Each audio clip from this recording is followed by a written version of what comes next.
Hello and welcome to the latest dose of science news from New Scientist. I'm Rowan Hooper and joined again by Chelsea White, now back in New York. Hey, Chelsea.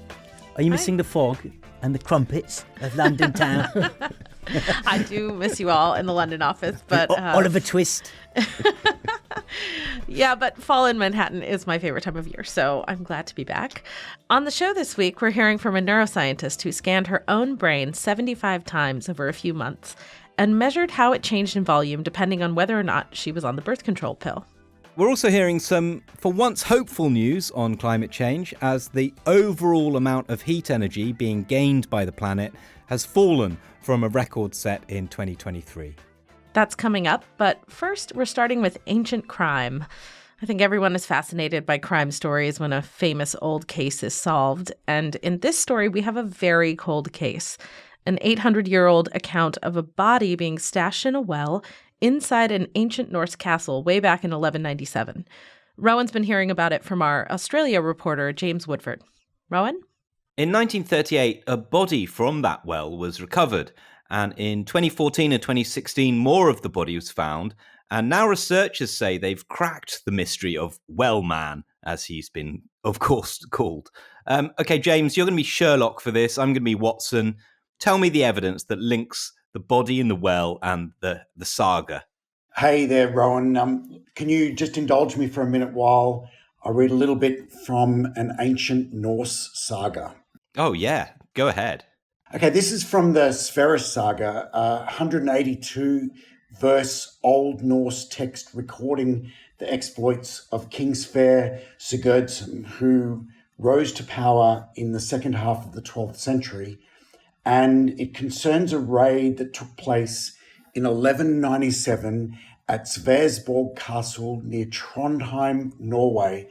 And I'm not going to try and do this with my Viking accent, but here goes. The Bagels seized all the property in the castle and then burnt every building of it. They took a dead man and cast him into the well and then filled it up with stones. Before they left the castle, they called upon the townsmen to break down all the stone walls, and before they marched from the town, they burnt all the king's longships. After this, they returned to the uplands, well pleased with the booty they had gained in their journey. The Vikings are always pleased with their actions, aren't they? They're not contrite or anything, are they? What happens next, James? Now we fast forward to 1938, just a mere 800 or so years. Yeah. And although not much is known about the events surrounding the recovery of a skeleton from the same well that was mentioned in the saga, what we do know is that at that time, remains were retrieved from the well, and it was assumed to be the well man from the saga, but the technology did not exist last century to prove that. And then, as you mentioned at the beginning, in 2014 and 2016, more remains were recovered by archaeologists, and their studies confirmed that the skeleton was from a 30 to 40-year-old male. And then, since then, the gene technology required to study the skeleton has become more accessible to researchers. And this week, a Norwegian team has revealed some really astonishing results. Firstly, they radiocarbon dated the remains and found it was the right age for that battle way back in 1197. Then DNA analysis has suggested that the man most likely had blue eyes and blonde or light brown hair. They also believe his ancestors were from the southernmost Norwegian county of present-day Vest-Agder. Okay. And as Michael Martin at the Norwegian University of Science and Technology in Trondheim says, a big surprise is that the raiders who attacked the castle most likely threw one of their own into the well. The most surprising thing to us, the research team, was in regards to the well man's ancestry. It had previously been assumed that the attacking army from southern Norway had thrown the body of the dead man into the well to poison the local drinking water source for the local people and the local army there in middle Norway. They had already burned down all the buildings and destroyed the castle, but we found the man in the well's ancestry traces back not to the local area around the castle, but to the very southernmost counties of Norway, where the attacking army had actually been raised. So if you can imagine doing such a cruel and violent act, could you imagine using the body of one of your own allies rather than the body from the opposing side? That was the real shocker for us. So in this kind of way, the ancient DNA analysis has added some new details to a story that has been told for nearly 900 years. And it's enriched it with details about the backstory of a minor character that we couldn't have known otherwise from simply reading the historical text. What a great example of how new technology and science is shining a light onto stories from the past, James, isn't it? It does remind me actually of the Richard III case here in Britain. A few years ago, they found a body under a car park in Leicester, and DNA analysis of that supported the identification of that skeleton as Richard III, the last Plantagenet king of England. So, James, is it case closed? Look, the researchers say that they are confident that the skeleton is the same man who got a mention in the ancient saga, but of course they admit it's impossible to prove beyond any doubt. However, the circumstantial evidence is certainly very strong, so I'd say cold case closed. As we all know, in the past year or so, we've seen some extreme warming. Temperature records have been smashed all around the world, and this year is on course to be the hottest on record, with an average global surface temperature more than 1.5 degrees above pre-industrial times.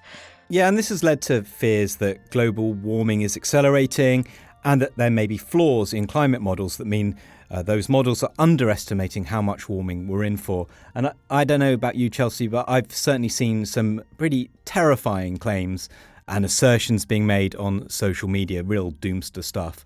But in a rare bit of good news, it's looking like those fears are unfounded. Michael LePage is here. Michael, actually, what are you doing here with good news? So not like you. Yes, I know it's very unusual, but very happy to go against the usual. Yes, so this is all about a key measure of global warming known as the energy imbalance. So the energy imbalance has been rising fast, and in the first part of 2023, it spiked to record levels.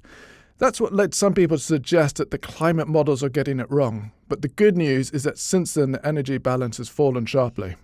Well, that's good to hear, but can you go into a bit more detail about what that energy imbalance is? Yeah, so when people talk about global warming, they're usually referring to the surface temperature. That's the temperature of the air a couple of meters above the land or sea. That's obviously what we care about because we live in this thin layer of air. But it's just a small part of Earth's climate system, so there's the rest of the atmosphere and the oceans and the land surface too. So how do we tell how much this entire climate system is warming? Well, to do that, we need to look at what's called its heat content, how much energy it's got, and whether it's gaining or losing heat energy. So basically, if the Earth radiates or reflects as much energy to space as it's gaining from the sun, then that heat content stays the same. But now, because rising greenhouse gas levels are blocking heat emissions to space, the planet is gaining more heat than it loses. That's the energy imbalance. So it does sound quite tricky to measure, Michael. How do they do that? It's not easy. It's done mainly using instruments on satellites. So these instruments measure how much sunshine is reflected immediately, say by clouds or by ice.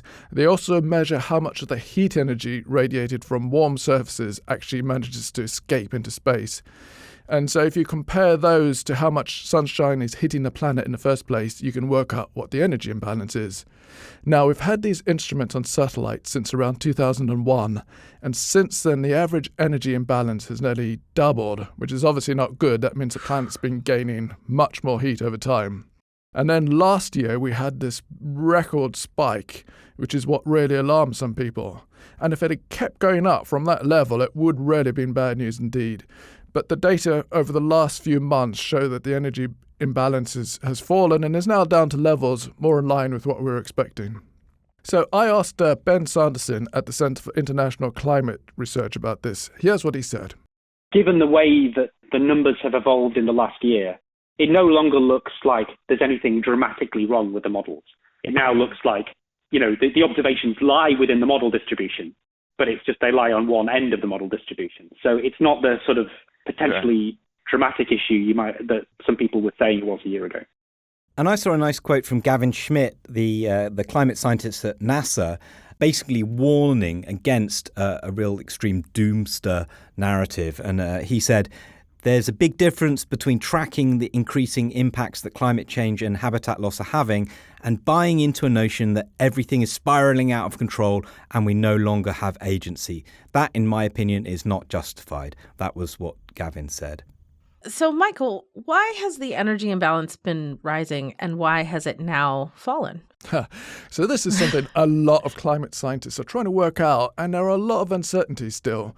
But the long-term trend since 2001 is obviously partly to do with the fact that greenhouse gas emissions have been rising over that time. But that doesn't explain it all. So we think it's also partly to do with the fact that we are cleaning up air pollution. Now, aerosol pollutants like those that come from coal-powered fire stations can reflect sunlight back into space. So if you clean up that air pollution, you get more sunlight reaching the Earth's surface. So that's the sort of reason for these long-term changes. Now, these short-term changes, this big spike and a subsequent fall, those are probably more likely to do with the phenomenons known as La Nina and El Nino. So prior to 2023, we had this La Nina that lasted for an unusually long time.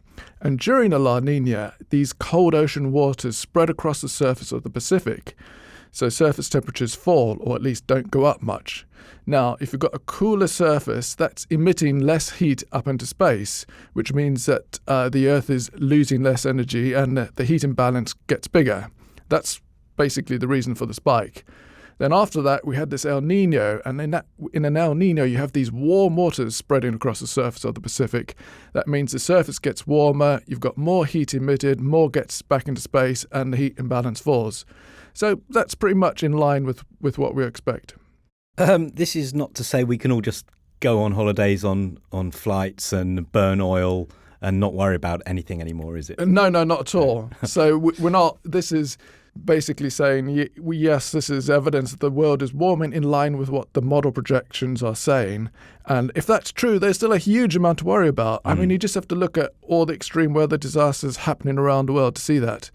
But this fall in the heat balance does mean that some of the more alarming scenarios, this idea that there's going to be a rapid acceleration in global warming, those scenarios are looking a lot less likely. So in that sense, it is good news. Yeah, and I think the point, just to go back again to what Gavin Schmidt said, like that, we still have agency here, and that's what we always say. Let's not buy into this doomsterish scenario of spiraling out of control. We do still have agency. Absolutely. What we do matters enormously.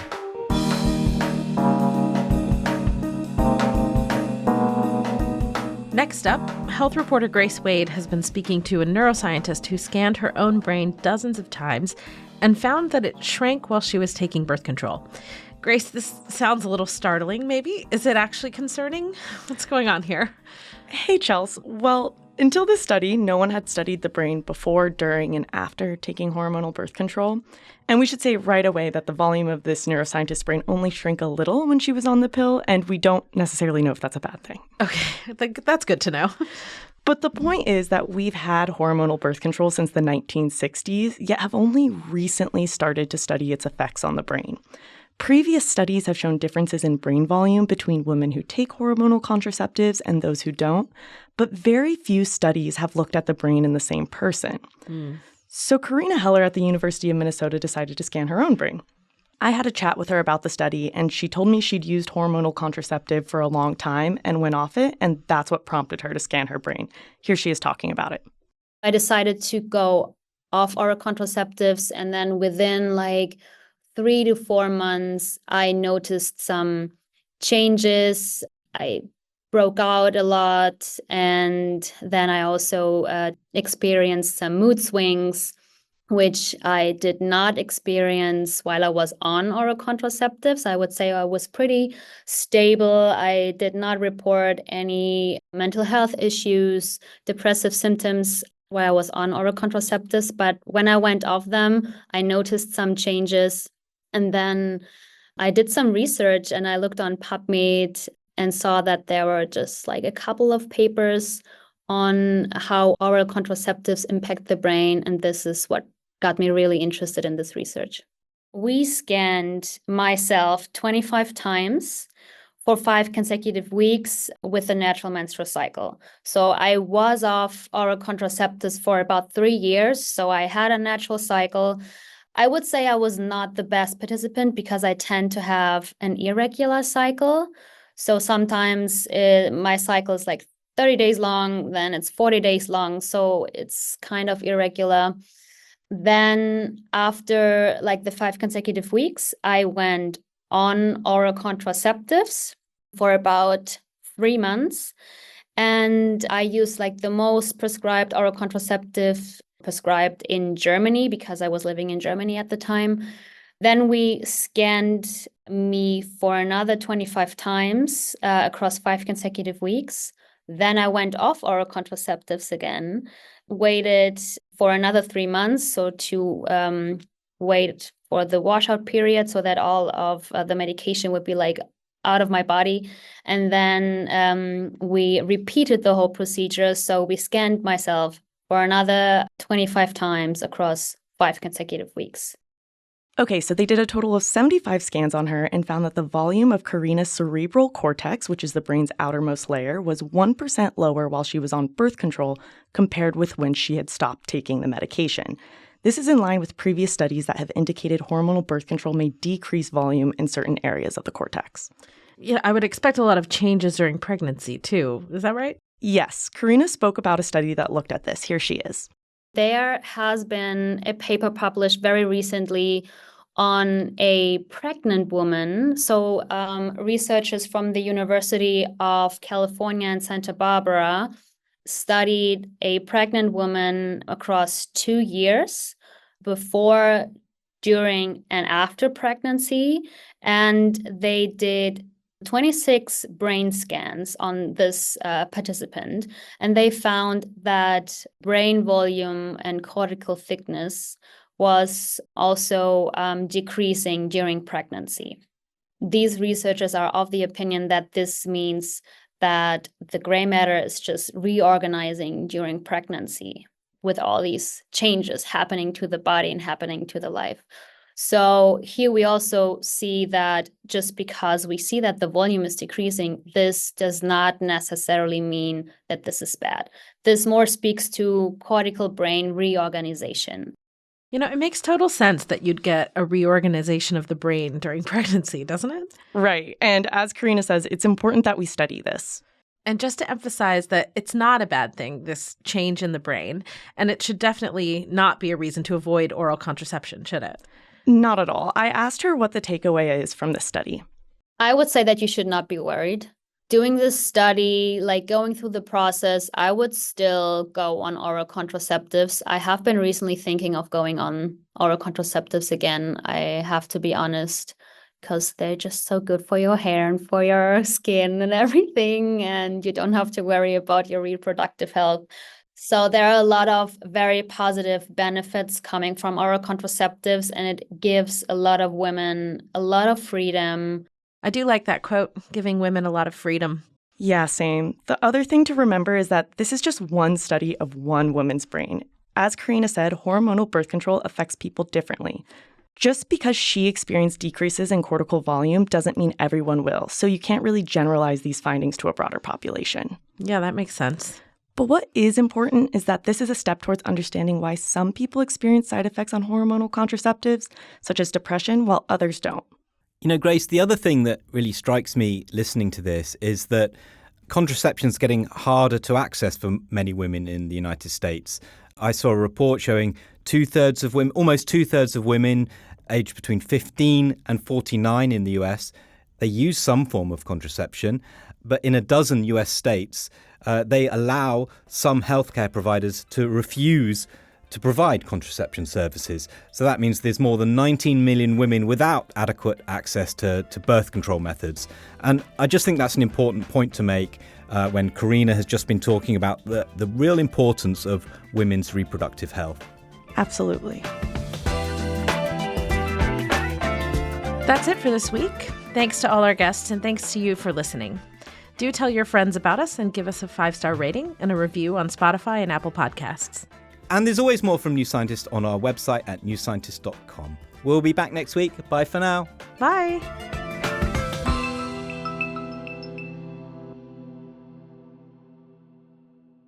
This podcast is produced by OG Podcasts. Find out more at ogpodcasts.co.uk.